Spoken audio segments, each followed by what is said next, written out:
असलामुअलैकुम तो welcome back असन life TV ते की हाल चाल ठीक ठाक वधिया हो फ्रैश हो ना तो सबसक्राइब करो तो वीडियो नू अगे वध तो वध शेयर करो। अज छोटी जी वीडियो वे IPL वर्सेस PSL ते IPL ते PSL दा इस टाइम अगर मौजूदा हालात वेखिए तो कोई भी जो कंपैरिजन नहीं है, 1% भी कंपैरिजन नहीं है। साहब क्या हाल चाल ठीक ठाक? IPL वर्सेस PSL ते की तुसी अपना कोई अपनी राय देना चाहोगे? कंपैरिजन तो है साडी भी लीग है, इंटरनेशनल उन्होंने भी लीग है, लेकिन यह कि उन्होंने ब्रांड किसी किस्म की कंप्रोमाइज़ नहीं करते फ्रेंचाइज तो साढ़े जे ने फ्रेंचाइज थोड़ी जी करते हैं।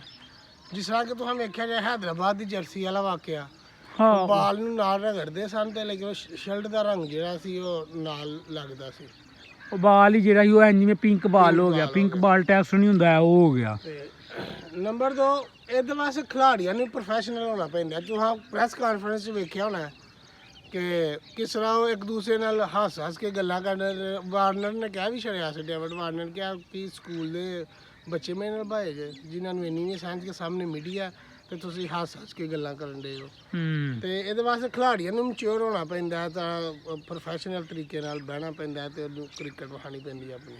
हाँ ये तो गल है वे तो उंज भी वेख्या जाए ना तो पैसियां का हिसाब किताब वेख्या जाए ना तो पाकिस्तान सुपर लीग जी है वो जी टोटल वैल्यू है ना, टोटल वैल्यू है 11वें एडिशन की जी टोटल वैल्यू हो वो भी 125 करोड़ रुपया। तो जी IPL दे विच विराट कोहली की team RCB Royal Challengers Bangalore जी विकी है ना, वो विकी है 1586 करोड़ रुपये की। 1500 तो 86 करोड़ रुपये की एक टीम भी की है। तो उस तो बाद दूसरी टीम है जी 100 करोड़ तो 18 को समथिंग जी वो भी की है राजस्थान रॉयल। तो तुसी आप ही इस चीज़ तो अंदाज़ा ला सकते हो कि उन्हों का तो पाकिस्तान PSL का तो उन्हों का की आपस से मुआजना या कंपैरिजन असी कर सकते हैं कि नहीं, बिल्कुल भी नहीं कर सकते। जो इस टाइम मौजूदा हालात ने ना IPL के छड्ड गल्लां दी IPL दे विच ब्रांड अपॉर्चुनिटियां तो बहुत ही ज़्यादा जेह्ड़ा ना वो अपना हिसाब किताब है।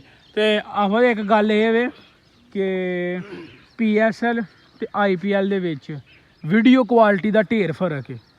आहो ज़ाहिर गल है वो बहुत ज़्यादा इन्वेस्ट कर रहे हैं एडां ते उन्हों की ज़ाहिर गल है पूरी उन्होंने साल की कमाई ये होंदी है। नहीं मैं IPL वेखन दिया तो मैं PSL वेखन दिया, दोवें मैच वेखे ने तो दोवां की जी वीडियो क्वालिटी है ना वह ढेर फर्क है कि नहीं बड़ा ज़्यादा। IPL नहीं देखा है लेकिन PSL रोजाना देखने नहीं बहुत ज़्यादा फर्क है। मैं वेखन डिश तो दोवें चैनल होंगे, मैं डिश तो भी बनाई है, तुसीं भी जे डिश लवानी तो जरूर लवा लो, डिश का बड़ा फायदा जी भाजी। IPL तो PSL का बेतहाशा फायदा वे।